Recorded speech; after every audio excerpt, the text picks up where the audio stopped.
회장님, 사모님이 저한테 협박하셨는데 이유가 뭘까요? 박진석 회장실 안에서 이수빈이 던진 첫 마디는 선전포고였습니다. 24살 패션 크리에이터가 대기업 회장 앞에서 이렇게 당당할 수 있다는 게 신기했는데요. 이수빈은 박진석의 반응을 기다리지도 않고 바로 본론으로 들어갔습니다. 성재 오빠랑 헤어지지 않으면 제 가족이 위험해질 거라고 하셨거든요. 그런데 회장님, 사모님이 왜 그렇게까지 저를 막으려고 하실까요? 박진석의 손가락이 책상 위에서 멈췄습니다. 이수빈은 그 작은 변화를 놓치지 않았습니다. 박진석이 안경 너머로 이수빈을 바라봤습니다. 이수빈은 한 발 더 들어갔습니다. 제가 알아낼게요. 사모님이 숨기고 계신 게 뭔지. 그 순간 회장실의 공기가 달라졌습니다. 박진석이 짧게 물었습니다. 어떻게? 이수빈이 미소를 지었는데요. 그 미소가 굉장히 차가웠습니다. 제가 가만히 있을게요. 그럼 사모님이 먼저 움직이실 거예요. 급한 사람은 제가 아니라 사모님이니까요. 박진석이 뒤로 기대며 말했습니다.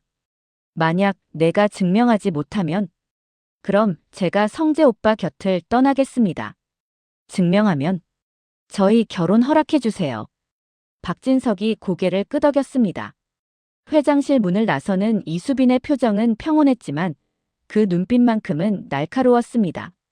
이수빈은 곧장 고성희가 이사장으로 있는 재단으로 향했습니다. 재단 로비에 도착한 이수빈은 안내판 앞에 섰습니다. 후원자 명단에서 고성희의 이름을 찾는 데는 1초도 걸리지 않았습니다. 제일 위에 크게 박혀 있었거든요. 이수빈은 사진을 찍고 천천히 2층으로 올라갔습니다. 복도에서 직원들의 속삭임이 들려왔습니다. 오늘 이사장님 오신대. 또 병원 가시나? 이수빈의 귀가 쫑긋했습니다. 병원이라는 단어에 뭔가 걸렸거든요.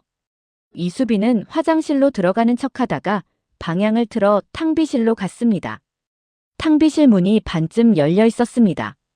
안에서 직원 2명이 커피를 타며 대화를 나누고 있었습니다. 이사장님, 청아병원에 또 가셨대요. 이번 주만 벌써 3번째잖아. VIP 병실이래. 누가 있는 걸까? 모르겠어. 회장님도 모르신대요. 이수빈은 숨을 죽이고 더 들었습니다. 이사장님이 직접 챙기시는 거 보면 뭔가 있긴 있나 봐. 우리가 알 바 아니야. 조용히 하자. 직원들이 탕비실을 나갔습니다. 이수빈은 그제야 휴대폰을 꺼내 메모했습니다. 청아병원. VIP 병실. 고성희가 숨기는 누군가. 이수빈은 재단을 나와 바로 이지환에게 전화를 걸었습니다. 오빠, 영나 언니 연락처 좀 줘. 이지환이 의아한 목소리로 물었습니다. 왜? 무슨 일인데? 급한 일이 생겨서. 나중에 설명할게. 전화를 끊고 이수빈은 박영나에게 메시지를 보냈습니다. 언니, 급하게 만나야 할 것 같아요. 어디서 뵐 수 있을까요? 30분 후 박영나의 작업실에서 2사람은 마주 앉았습니다. 박영나가 조심스럽게 물었습니다. 무슨 일이에요? 이수빈이 단도직입적으로 말했습니다. 언니, 사모님이 숨기고 계신 거 알고 계시죠? 박영나의 얼굴이 굳었습니다. 이수빈이 이어갔습니다. 청아병원 VIP 병실에 누가 있는지 알아요? 박영나가 잠시 망설이다가 천천히 고개를 끄덕였습니다. 알아요. 제 오빠예요. 오빠요? 엄마가 저희 아버지 만나기 전에 낳은 아들이에요. 이름은 한우진이고요. 이수빈의 눈빛이 날카로워졌습니다. 그럼 성재 오빠는 모르시는 거네요? 아무도 몰라요. 회장님도, 성재 오빠도. 왜 병원에 있어요? 박영나가 숨을 깊게 들이마셨습니다. 간 이식 수술을 받았어요. 간 이식이요? 엄마가 우진 오빠 쌍둥이 여동생을 찾아서 간을 받아냈어요. 이수빈의 손이 떨렸습니다. 쌍둥이 여동생은 어디 있었어요? 보육원에 있었어요. 엄마가 어렸을 때 버린 아이예요. 이수빈은 말을 잇지 못했습니다. 고성희가 얼마나 무서운 사람인지 이제야 제대로 알게 됐거든요. 들으시면서 구독과 좋아요 꼭 눌러주세요. 박영나가 눈물을 참으며 말했습니다. 엄마가 저한테 협박했어요. 아무한테도 말하지 말라고. 특히 아버지한테. 왜요? 우진 오빠를 후계자로 만들려는 계획이거든요. 엄마는 우진 오빠가 회사를 물려받아야 자기 입지가 확고해진다고 생각해요. 이수빈이 박영나의 손을 잡았습니다. 언니, 이제 말해야 해요. 회장님께. 박영나가 고개를 저었습니다. 무서워요. 엄마가 뭘 할지 몰라요. 언니 혼자 견디면 안 돼요. 저랑 같이 해요. 박영나가 이수빈을 바라봤습니다. 그 눈빛에서 희망과 두려움이 동시에 보였습니다. 정말 괜찮겠어요? 네. 제가 증거를 모을게요. 그럼 회장님이 믿으실 거예요.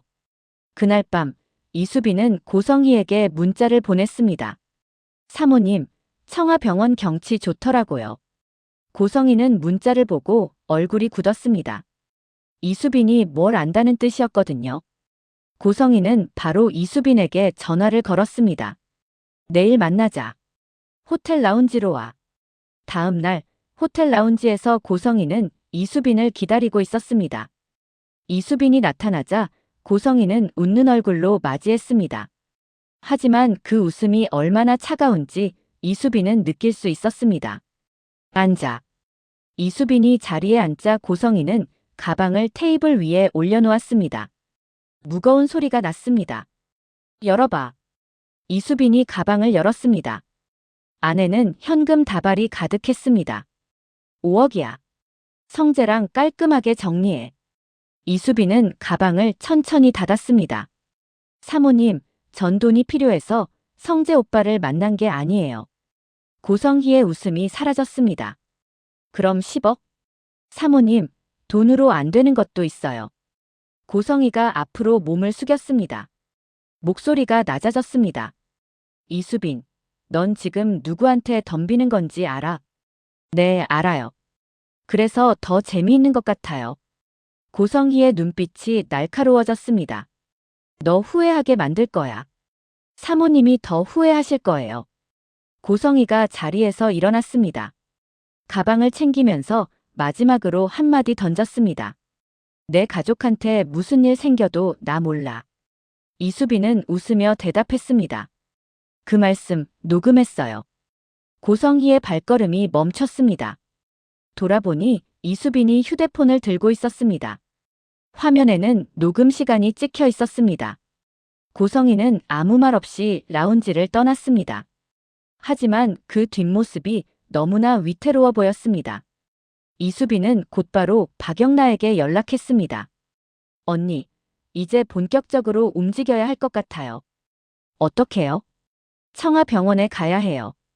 한우진 씨를 직접 만나야 해요. 위험해요. 엄마가 알면. 그래서 몰래 가는 거예요. 언니도 같이 가요. 다음 날 오후 이수빈과 박영란은 청아병원 VIP 병실층에 도착했습니다. 복도는 조용했습니다. 박영라가 한우진의 병실 번호를 알려줬습니다. 1207호예요.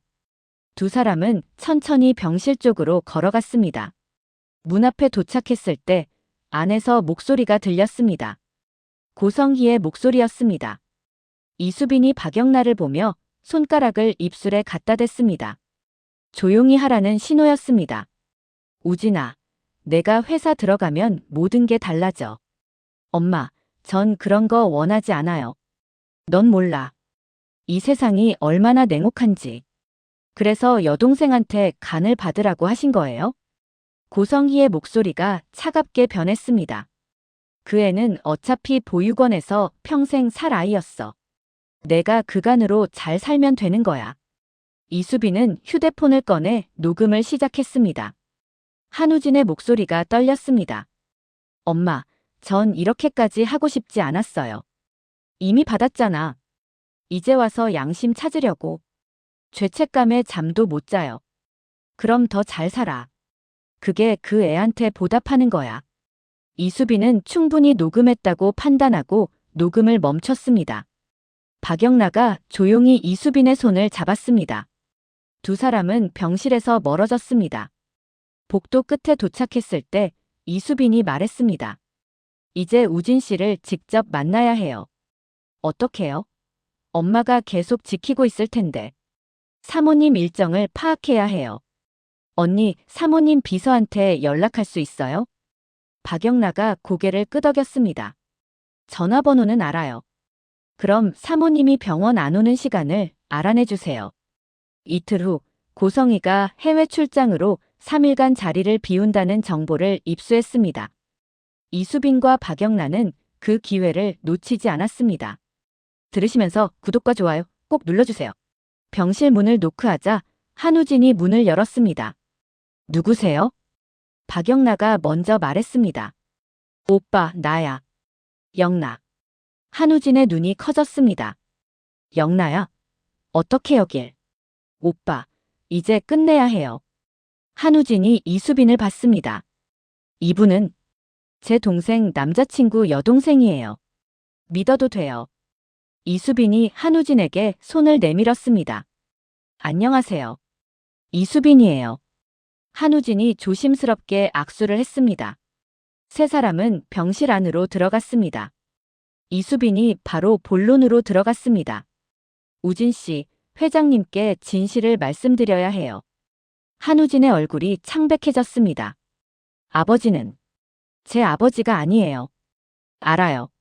하지만 지금 상황에서 회장님이 진실을 아셔야 해요. 박영나가 오빠의 손을 잡았습니다. 오빠, 우리 엄마가 하는 일이 옳지 않아요. 이대로 가면 더 많은 사람이 다쳐요. 한우진이 천천히 고개를 끄덕였습니다. 알아. 나도 알아. 그런데 어떻게 말해? 이수빈이 휴대폰을 꺼냈습니다. 영상으로 남겨요. 우진 씨가 직접 설명하는 거예요.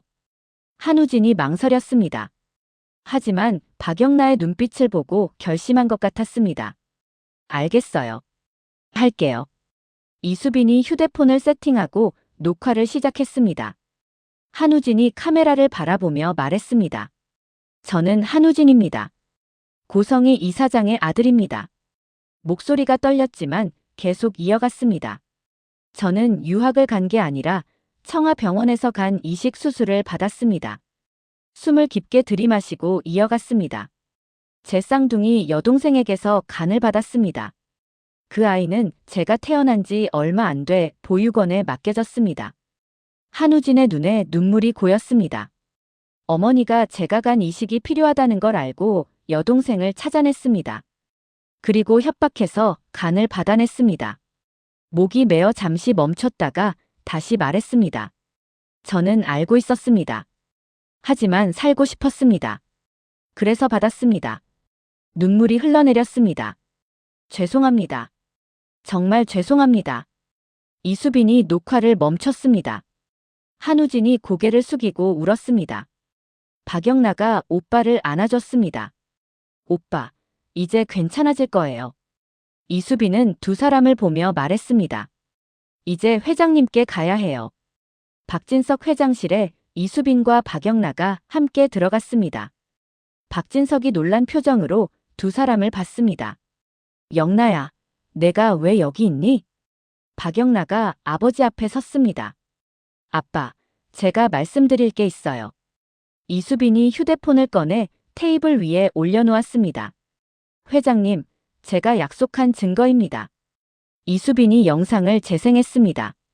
한우진의 목소리가 회장실에 울려 퍼졌습니다. 박진석의 얼굴이 점점 굳어갔습니다. 영상이 끝나고 정적이 흘렀습니다. 박진석이 천천히 말했습니다. 이게 사실이야? 박영나가 눈물을 흘리며 대답했습니다. 네, 아빠. 전 알고 있었어요. 엄마가 저한테 말하지 말라고 협박했어요. 박진석의 손이 떨렸습니다. 이수빈이 조심스럽게 말했습니다. 회장님, 사모님이 저한테도 협박했어요. 돈으로 매수하려고 했고요. 이수빈이 또 다른 녹음 파일을 재생했습니다. 고성희의 목소리가 들렸습니다. 5억이야. 성재랑 깔끔하게 정리해. 내 가족한테 무슨 일 생겨도 나 몰라.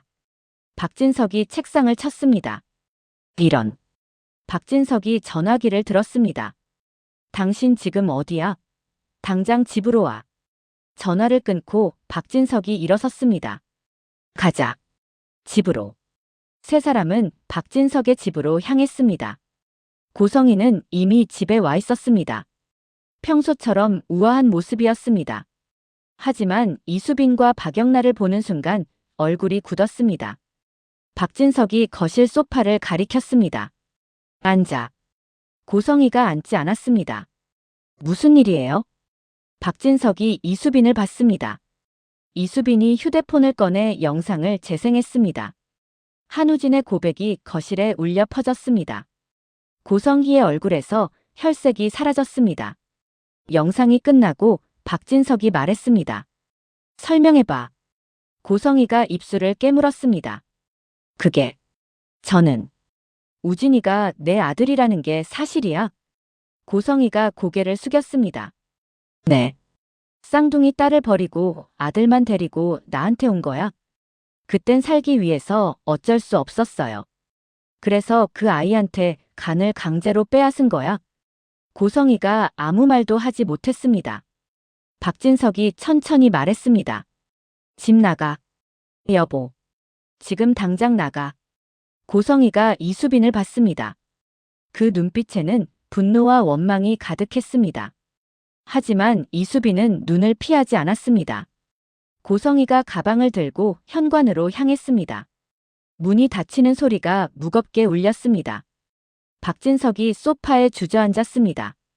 박영란가 아버지 옆에 앉으며 말했습니다. 아빠, 죄송해요. 아니야. 내 잘못이 아니야. 이수빈이 조심스럽게 말했습니다. 회장님, 한우진 씨를 만나보시는 게 어떨까요? 박진석이 고개를 들었습니다. 그래야겠지. 며칠 후 박진석은 청아병원을 찾았습니다. 박영란와 이수빈도 함께였습니다. 병실 문을 열자 한우진이 침대에 앉아 있었습니다. 박진석을 보고 놀라며 일어서려고 했습니다. 앉아 있어. 박진석이 한우진 앞에 섰습니다. 한참을 말없이 바라보다가 입을 열었습니다. 넌 내 잘못이 아니야. 한우진의 눈에 눈물이 고였습니다. 죄송합니다. 이제 회복에만 집중해. 나중에 다시 이야기하자. 박진석이 병실을 나서며 이수빈을 봤습니다. 고맙다. 내가 아니었으면 계속 속고 살았을 거야. 이수빈이 고개를 숙였습니다. 제가 할 일을 했을 뿐이에요. 약속대로 성재랑 결혼 허락할게. 이수빈의 얼굴에 미소가 번졌습니다. 감사합니다, 회장님. 한편 고성희는 작은 원룸에 짐을 풀고 있었습니다. 화려했던 옷들이 좁은 공간에 쌓여 있었습니다. 거울을 보며 고성희가 중얼거렸습니다. 이수빈. 이렇게는 안 끝나. 고성희의 눈빛에 불길한 기운이 감돌았습니다. 같은 시간, 박성재는 이수빈에게 전화를 걸었습니다. 수빈아, 아버지한테 들었어. 내가 다 해결했다며. 응. 이제 우리 당당하게 만날 수 있어. 고마워. 혼자 위험한 일 하게 해서 미안해. 괜찮아. 성재 오빠니까 한 거야. 박성재가 웃으며 말했습니다. 오늘 저녁에 보자. 축하해줄게. 응, 기다릴게. 전화를 끊고 이수빈은 창밖을 바라봤습니다. 모든 게 해결된 것 같았지만 왠지 마음 한구석이 불안했습니다. 고성희가 이대로 물러날 사람이 아니라는 걸 알았거든요. 과연 고성희는 어떤 마지막 카드를 꺼내들까요? 그리고 이수빈은 그 카드를 막아낼 수 있을까요? 오늘 내용이 좋으셨다면 구독과 좋아요 꼭 눌러주세요. 다음에도 흥미로운 예고편으로 찾아뵙겠습니다.